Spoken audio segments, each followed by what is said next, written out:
5,560 కోట్లతో pipe line హైదరాబాద్కు నీళ్ల కోసం అంటూ పరిపాలన అనుమతి. మల్లన్న సాగర్ నుంచి నగరానికి 15 టీఎంసీల తరలింపు. 40% రాష్ట్ర ప్రభుత్వం, 60% ఏజెన్సీ ఖర్చు. 2 ఏళ్లలో భారీ పైప్ లైన్ నీటి శుద్ధి కేంద్రాల నిర్మాణం.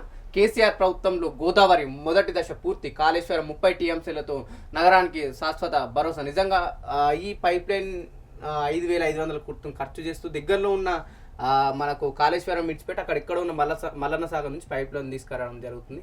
దీన్ని ఎలా చూడొచ్చు అంటే ఇప్పుడు కాళేశ్వరానికి సంబంధించి చూసుకుంటే ఏమన్నారు, గతంలో మల్లన్న సాగర్ కానీ కొండపోచమ్మ రిజర్వాయర్ కానీ ఇంకా సంబంధించిన ఏవేవి రిజర్వాయర్లు ఉన్నాయో అవన్నీ కూడా దేనికి కూడా పనిచేయవని ఇప్పుడున్న ఇదే ఇప్పుడున్నట్టు కాంగ్రెస్ ప్రభుత్వం గతంలో ప్రతిపక్షంలో ఉన్నప్పుడు అనేక సార్లు ఆరోపణ చేసింది. వీళ్ళ బలంగా శ్వేతపత్రాలు రిలీజ్ చేయడం అయితే ఇంకొక రకంగా అయితే దీన్ని ఏదో ప్రభుత్వ కేసీఆర్ అంటే అంటే కేసీఆర్ ను ఒక మొత్తం అంటే మొత్తంలో చూసుకున్నట్టయితే కంప్లీట్గా అంటే కేసీఆర్ చేసిన అవినీతి అంతా మొత్తం దీంట్లోనే ఉన్నట్టు చిత్రీకరించే ప్రయత్నం చేశారు. మళ్ళా అదే రిజర్వాయర్ తోటి ఈరోజు చూసుకుంటే మళ్ళీ వాటర్ పైప్ లైన్ ఏర్పాటు చేసే ప్రక్రియనైతే ఏర్పాటు చేస్తున్నారు. ఇక పైప్ లైన్లో పారేదేం, ఇక గోదావరి నుంచి మంచినీటి పథకం వెనుక మతలాభేమిటో, గ్రావిటీ వద్ద నిధుల పంపింగ్కే సర్కార్ మొగ్గు, అదనంగా 25 కిలోమీటర్లు పెరిగిన పైప్ లైన్, రూపాయలు 540 కోట్ల పైగా అదనపు భారం. మల్లన్న సాగర్ నుంచి కొండపోచమ్మ సాగర్కు ఇప్పటికే పంప్ హౌస్ కాలువలు సిద్ధంగా ఉన్నాయి. వ్యవసాయ అవసరాల కోసం కొండపోచమ్మను ఎట్లాగూ నింపాల్సిందే. దగ్గరలో ఉన్న కొండపోచమ్మ నుంచి గ్రావిటీలో సిటీకి నీళ్లు తెచ్చుకునే వీలున్న దాన్ని కాదని దూరంగా ఉన్న మల్లన్న సాగర్కు పైప్ లైన్ వేయడం ఎందుకన్నదని నిపుణుల ప్రశ్న. ఇది ఎట్లా చేసి కాళేశ్వరం ప్రాజెక్టును ఫెయిల్యూర్ ప్రాజెక్ట్గా చూపెట్టడానికి శతవిధాల ప్రయత్నం చేస్తున్నది ఈ కాంగ్రెస్ ప్రభుత్వం. ఎందుకంటే ఇప్పుడు ఆల్రెడీ పైప్ లైన్ ఉన్నది, గోదావరి నీళ్ళు అంతా హైదరాబాదు కానీ చుట్టుపక్కల జిల్లాలు కానీ అందరు కూడా అందుతున్నాయి. వాళ్ళకి ఇంటి దగ్గరికి నల్లాల రూపకంగా వాటర్ వస్తున్నాయి. ఏదో ఎక్కడో చిన్న మొత్తంలో చిన్న మిస్టేక్స్ ఎక్కడైనా కూడా అయితేనే ఉంటే అవి పెద్ద అదే ఉండదు. దాన్ని ఏంటంటే ఇప్పుడు మళ్ళీ ఏదో అంటే వీళ్ళ కాంగ్రెస్ ప్రభుత్వం అంటే ఎట్లుంటది అంటే పనులు తప్పులు ఎత్తి చూపాలి. ఎట్ ద టైం వీళ్ళు ఏం చేస్తారంటే కంప్లీట్ గా ఏ కమిషన్ రావాలి ఫస్ట్ వాళ్ళకి. ఏ పని చేసినా కూడా కమిషన్ కి అనుగుణంగా ఉండే పనులు చేస్తారు. కాంగ్రెస్ అంటే కమిషన్, ఇక అది స్కామ్ గ్రేస్ అని చెప్తారు అందరు చాలా మంది. ఈ కమిషన్ రావాలంటే ఏం చేయాలి, కొత్త పనులు పెట్టాలి. ఆ కొత్త పనులలో సరే వీళ్ళు చేసే పనులు ఏదైనా జనాలకు ఉపయోగకరంగా ఉంటాయంటే అట్లా కూడా అది కూడా సగం ఉంటే ఆ సగంలో 20% పనుల ఖర్చు వెచ్చిస్తే 80% అవినీతే ఉంటుంది దాంట్లో కంప్లీట్ గా. ఎందుకంటే గతంలో చూసుకుంటే పెద్ద అవినీతి ఆరోపణలను ఉన్నదంతా కాంగ్రెస్ ప్రభుత్వమే.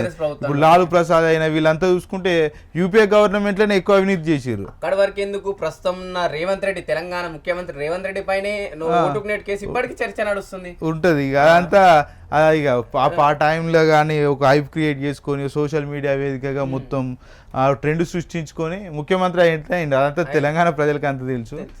ఇక ముందు ఏం జరుగుతుందో చూడాలి 5 ఏళ్ల కాలంలో. ఇక నాడొక మాట నేడొక మాట. తుమ్మిడిహెట్టిలో నీటి లభ్యత లేదని, ప్రాణహితలో ఉన్నదని ఆ కేసీఆర్ కాళేశ్వరాన్ని ఎంచుకొని ప్రాజెక్టు కడితే కాంగ్రెస్ దాన్ని తప్పన్నది. మరి ఇప్పుడేమో కొండపోచమ్మ నీళ్లు తక్కువ ఉన్నాయని, మల్లన్న సాగర్ లో మాత్రమే ఉన్నాయని అక్కడ నుంచి పైప్ లైన్ వేసుకున్నారు. నిజంగా కాంగ్రెస్ వాళ్ళకి వాళ్ళు ఏం చెప్తారో వాళ్ళు ఏం చేస్తారో వాళ్ళకే అర్థం కాదు. అదే కదా ఇప్పుడు ఏంటంటే గతంలో ఎట్లయితే కాంగ్రెస్ కాళేశ్వరాన్ని ఏమన్నారు, మేడిగడ్డ ప్రాజెక్టు మేడిపండు అని ఏంది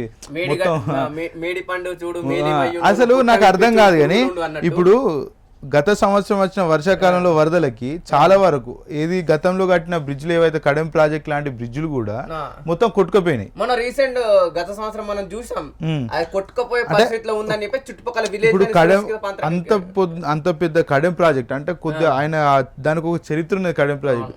అలాంటి ప్రాజెక్టే కొట్టుకుపోయే పరిస్థితి ఏర్పడింది. అంత ఉధృతంగా వరదలు వచ్చినాయి. ఊరు కొట్టుకుపోయిన పరిస్థితులు చూసినాం, ఇండ్లు మునిగిపోయిన పరిస్థితులు చూసినాం. ఇక పశు సంపదన అయితే చాలా ఇక మొత్తం నష్టపోయేది, అదంతా చూసినాం. అట్లాంటి పరిస్థితుల్లో అట్లాంటి టైంలో కూడా వాస్తవం ఇంకొకటి అంటే ఒక అంశం ఉన్నది ఏంటంటే, అంత పెద్ద వరదలకు కూడా కాళేశ్వరంకు చిన్న డ్యామేజ్ కూడా కాలేదు అంత వరదలు జరిగినప్పుడు.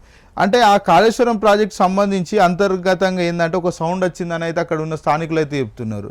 ఏది కాంగ్రెస్ ప్రభుత్వం వచ్చిన వెంటనే ఒక సౌండ్ వచ్చింది, ఎందుకో మరి అక్కడ ఏం జరిగిందో పేలులు సంభవించి ఉండొచ్చు అని కూడా అదొక ఆరోపణ కూడా ఉంది. అది కూడా పరిగణలోకి తీసుకోవాలి ప్రభుత్వం. ఎందుకంటే అక్కడ ఒక ఎంక్వైరీ చేయాలి, ఇక్కడ మరి ఏం బాంబులు పేలులు జరిగినాయి, ఏంది నిజంగా కాళేశ్వరాన్ని కూల్చే ప్రయత్నం చేస్తున్నారు అనే విషయాలపై పరిగణనలో ఆబ్వియస్లీ ఉంటది కదా. ఎందుకంటే కాంగ్రెస్ ప్రభుత్వం ఇప్పుడు కేసీఆర్ చరిత్ర తూడ్చేయాలంటే ఒక కాళేశ్వరం ప్రాజెక్ట్ ఉన్నది.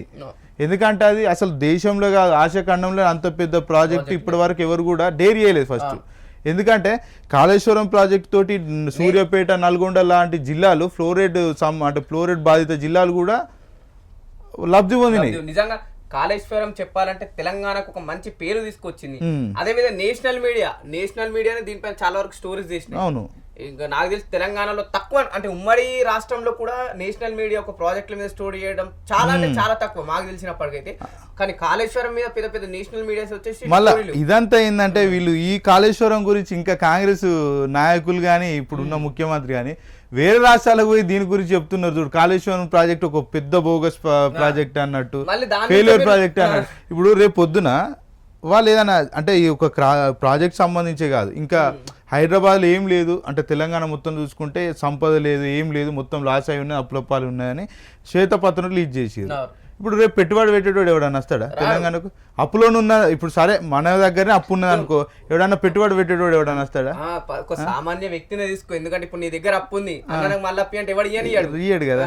ఈ రేవంత్ రెడ్డి ఏం చేస్తాడు, విదేశాలకు పోయి మా దగ్గర మొత్తం అప్పే ఉన్నది, ఏం లేదు, అంత వ్యవస్థ అంతా మొత్తం కాలికుండే ఉన్నది అని చెప్తే రేపు ఇప్పుడు ఇచ్చేటోడు కాదు, కొత్తోడు అచ్చుడు పక్కన పెట్టు, ఉన్నోడు పోతాడు, మరి ఇక్కడ ఏం లేదు అట్రా బాబు అని భయపడిపోతాడు. ఇప్పుడు ఆల్రెడీ ఇప్పుడు నిన్న చూసుకుంటే అది ఐటీ సెక్టర్లో పెట్టుబడులు ఉంటాయి కదా, పెట్టుబడులు గత సంవత్సరం కంటే ఈ సంవత్సరం సగం శాతం పడిపోయిందండి.